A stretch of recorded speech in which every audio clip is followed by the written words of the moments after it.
വയനാട് മാനന്തവാടിയിൽ അജീഷിന്റെ ജീവനെടുത്ത കാട്ടാനയെ മയക്കുവെടി വെക്കാനുള്ള നടപടി നാളെ പുലർച്ചെ പുനരാരംഭിക്കുമെന്ന് chief forest conservator KS Deepa അറിയിച്ചു. രാത്രിയിലും ആനയെ നിരീക്ഷിക്കാനായി 13-അംഗ സംഘത്തെ നിയോഗിച്ചു.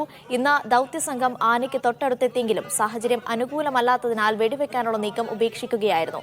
ആനയെ മയക്കുവെടിവെക്കുന്നത് വൈകുന്നതിൽ പ്രതിഷേധിച്ച് നാട്ടുകാർ ദൌത്യസംഘത്തെ തടഞ്ഞു. മണ്ണുണ്ടിയിൽ പോലീസും നാട്ടുകാരും തമ്മിൽ ഉന്തും തള്ളുമുണ്ടായി. കബനിയിൽ ചീഫ് ഫോറസ്റ്റ് കൺസർവേറ്റർ ദീപയെയും നാട്ടുകാർ ഉപരോധിച്ചു.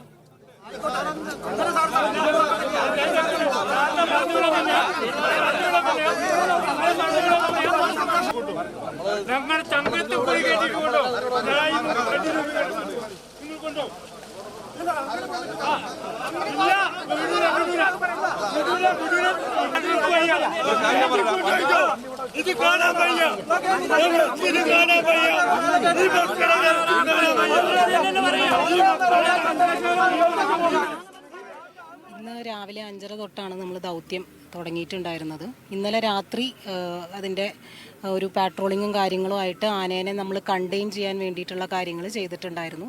ഡാർട്ടിംഗ് ടീം ഇന്ന് രാവിലെ തൊട്ടാണ് അവരുടെ ദൗത്യം സ്റ്റാർട്ട് ചെയ്തിട്ടുണ്ടായിരുന്നത്. അപ്പോൾ ഈ നേരം വരെ നമ്മൾ ഡാർട്ടിങ്ങിൻ്റെ കാര്യങ്ങൾ ശ്രമിച്ചിട്ടുണ്ട്. ഡാർട്ടിംഗ് ടീമും ട്രാക്കിംഗ് ടീമും ഫീൽഡിൽ തന്നെയുണ്ട്. ഇതിനു വേണ്ടി ഇനി രാത്രിയും നമ്മളിത് ദൗത്യം നമുക്ക് അവസാനിപ്പിക്കാൻ പറ്റില്ല. അപ്പോൾ ബാക്കി ഇനി 13 ടീംസ് നമ്മൾ അറേഞ്ച് ചെയ്തിട്ടുണ്ട്. അപ്പോൾ ഈ ഭാഗങ്ങളൊക്കെ ഈ പ്രദേശങ്ങൾ എവിടെയൊക്കെയാണ് ഇതിനുള്ള സാധ്യതകൾ എന്നുള്ളത് അവിടെയെല്ലാം നമ്മൾ ബ്ലോക്ക് ചെയ്യാനും പിന്നെ ആനേനെ കണ്ടെയ്ൻ ചെയ്യാനും ഒക്കെയുള്ള കാര്യങ്ങളായിട്ട് ശ്രമിക്കുന്നുണ്ട്. പ്രത്യേകിച്ച് ജനവാസ മേഖലയിലേക്ക് എൻ്റർ ചെയ്യാതിരിക്കാനുള്ള എല്ലാ നടപടികളും നമ്മൾ നോക്കി വരുന്നുണ്ട്. നമ്മൾ ഇന്ന് ദൗത്യ അവർ ഡാർട്ടിങ്ങിൻ്റെ കാര്യങ്ങൾ ചെയ്തതെന്ന് പറഞ്ഞാൽ ഓൺ ഫൂട്ട് നമ്മൾ ചെയ്തിട്ടില്ല.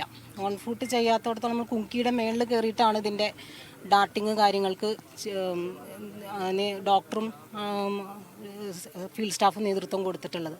അപ്പോൾ അതുകൊണ്ട് തന്നെ ആനയുടെ മൂവ്മെൻറ്റ് കുറച്ച് ഫാസ്റ്റായിരുന്നു. ഇപ്പോൾ ബാക്കിൽ കുമിക്കിയാണ് വരുന്നത്. പക്ഷെ നമുക്കിത് ഓൺ ഫൂട്ടായിട്ട് ചെയ്യാൻ പറ്റുന്ന ഒരു കേസല്ല. കാര്യം എന്താ വെച്ചാൽ ഇത് നമുക്കറിയാം, ഇത് പല ഇൻസിഡൻസ് നമുക്കറിയാം. ഇതിന് നമ്മൾ ഡാർട്ട് ചെയ്യാനോ എന്തെങ്കിലും ഒരു ഇത് കാണിച്ചു കഴിഞ്ഞാൽ ചിലപ്പോൾ തിരിച്ച് അത് ടാർഗറ്റ് ചെയ്ത് സ്റ്റാഫിൻ്റെ നേരെ വരാനുള്ള എല്ലാ സാധ്യതയും ഉണ്ട്. വയനാട് മണ്ണുണ്ടിയിൽ ഇത് ടി അനീസ് നൽകും വിവരങ്ങൾ. അനീസ്, നേരത്തെ ദൗത്യം താൽക്കാലികമായി ഇന്നത്തേക്ക് അവസാനിപ്പിച്ചതിന് പിന്നാലെ വലിയ പ്രതിഷേധമാണ് നാട്ടുകാർ ഉയർത്തിയത്. ഇപ്പോൾ എന്താണ് നിലവിലെ സാഹചര്യം? പ്രതിഷേധം ഇപ്പോഴും തുടരുകയാണോ? അനീഷ, നിലവിൽ ജനങ്ങൾ ഇപ്പോഴും പ്രതിഷേധിച്ചുകൊണ്ടിരിക്കുകയാണ്. ഇരുട്ട് വീണിട്ടുണ്ട്, ഈ പ്രദേശത്ത് ഇരുട്ടിൽ പടർന്നു. അതേസമയം ജനങ്ങളുടെ പ്രതിഷേധം ഇപ്പോഴും അവസാനിപ്പിച്ചിട്ടില്ല. 5:30 ജനങ്ങൾ പ്രതിഷേധിക്കാൻ ആരംഭിച്ചത്. 5:30 കാട്ടിനകത്ത് ഇരുൾ വീഴാൻ തുടങ്ങിയതോടുകൂടി മയക്കുവെടി വെക്കാൻ ഇനി സാധ്യമാവില്ല എന്ന തിരിച്ചറിവിൽ വനംവകുപ്പ് ഉദ്യോഗസ്ഥർ മയക്കുവെടി ദൗത്യം അവസാനിപ്പിച്ച് കാടിറങ്ങി. കൂട്ടത്തോടെ വനപാലകർ പുറത്തേക്ക് വരുന്നത് കണ്ടതോടുകൂടി ജനങ്ങൾ പ്രതിഷേധിക്കാൻ ആരംഭിച്ചു. ചെറിയ തോതിൽ തുടങ്ങിയ പ്രതിഷേധം പിന്നീട് ശക്തമാവുകയായിരുന്നു. അതിന് പിന്നാലെ റോഡിന് സമീപത്ത് വെച്ച് കാട്ടിൽ നിന്ന് ഇറങ്ങി വന്ന വനപാലകർ വാഹനമെടുക്കാൻ തുടങ്ങിയതോടെ ജനക്കൂട്ടം വാഹനത്തിന് മുന്നിൽ കുത്തിയിരുന്ന് പ്രതിഷേധിക്കുകയായിരുന്നു. ഇപ്പോഴും വാഹനം പുറത്ത് വിട്ടിട്ടില്ല. വനപാലകരും പോലീസ് ഉദ്യോഗസ്ഥരും സ്ഥലത്തുണ്ടെങ്കിൽ പോലും ജനങ്ങൾ പ്രതിഷേധിക്കുക തന്നെയാണ്. നിലവിൽ പ്രതിഷേധത്തിന്റെ തോത് കുറഞ്ഞിട്ടുണ്ട് എങ്കിലും വാഹനം മാറ്റാൻ ആവശ്യമായ ഒരു സജ്ജീകരണങ്ങൾ ഉണ്ടായിട്ടില്ല. ജനങ്ങളെ മാറ്റാൻ ശ്രമിക്കുമ്പോഴൊക്കെ മറ്റൊരു സംഘം വാഹനത്തിനടുത്ത് വരികയും അങ്ങനെ പൂർണ്ണമായി എല്ലാവരെയും മാറ്റാൻ കഴിയാത്തൊരു സാഹചര്യം നിലനിൽക്കുന്നുണ്ട് പ്രദേശത്ത്. എന്തായാലും ഇപ്പോൾ കൂടുതൽ ഫോഴ്സ് ഇവിടേക്ക് എത്തിച്ചുകൊണ്ടിരിക്കുകയാണ്. വനപാലകർ വിവരമറിയിച്ചതിനെ തുടർന്ന് പോലീസ് ഉദ്യോഗസ്ഥർ ആദ്യം തന്നെ സ്ഥലത്തുണ്ട്. പക്ഷേ കൂടുതൽ പോലീസുകാരെ സ്ഥലത്തേക്ക് എത്തിച്ചുകൊണ്ടിരിക്കുന്നുണ്ട്. ഇപ്പോൾ ഇവിടേക്ക് കൂടുതൽ പേർ എത്തിയിട്ടുണ്ട്. പോലീസ് അവസാന ഘട്ടത്തിൽ ആവശ്യമെങ്കിൽ ബലപ്രയോഗത്തിലൂടെ ജനക്കൂട്ടത്തെ മാറ്റാനാണ് ശ്രമിക്കുക എന്നാണ് മനസ്സിലാവുന്നത്. കാരണം ഇതിന് കൃത്യമായൊരു നേതൃത്വമോ സംഘാടനമോ ഇല്ലാത്തൊരു ആൾക്കൂട്ടം മാത്രമാണ് എന്നതുകൊണ്ട് ഇതിനെ പൂർണ്ണമായി പറഞ്ഞു ബോധ്യപ്പെടുത്തി മാറ്റുവാൻ കഴിയാത്തൊരു സാഹചര്യമുണ്ട്. അതുകൊണ്ട് തന്നെ ഇനി ബലപ്രയോഗമാണ് പരിഹാരമുള്ളൂ എങ്കിൽ അതിലേക്കും നീങ്ങേണ്ടി വരും എന്ന ഘട്ടത്തിലാണ് കൂടുതൽ പോലീസ് ഉദ്യോഗസ്ഥരെ സ്ഥലത്തെത്തിച്ചിരിക്കുന്നത്. അനീസ്, അതുപോലെ തന്നെ ഇന്ന് ഈ ദൗത്യം അവസാനിപ്പിക്കുന്നതിന് പ്രധാനപ്പെട്ട ഒരു കാരണം അധികൃതർ ഉന്നയിച്ചത് ഈ ആന ഉൾക്കാട്ടിലേക്ക് പോയതാണ്. ഇനി നാളെ പുലർച്ചെ ദൗത്യം പുനരാരംഭിക്കാനിരിക്കെ ഇത് ഒരുപക്ഷെ വലിയ വെല്ലുവിളിയല്ലേ? ആനയെ പിടികൂടാനാകാത്തിടത്തോളം സമയം ഇത് വലിയ വെല്ലുവിളി തന്നെയാണ്.